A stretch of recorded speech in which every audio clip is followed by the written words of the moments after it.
میاں بیوی کا اکٹھے برتن میں کھانا کھانا بے شرمی نہیں بلکہ سنت رسول صلی اللہ علیہ وآلہ وسلم ہے۔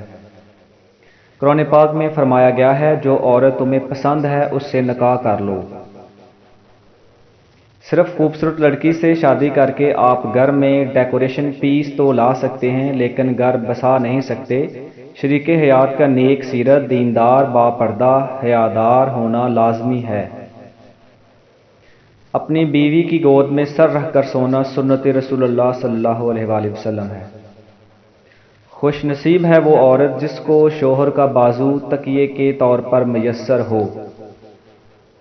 کسی نے پوچھا برکت کس میں ہے؟ اللہ کے نبی صلی اللہ علیہ وآلہ وسلم نے فرمایا نکاح میں۔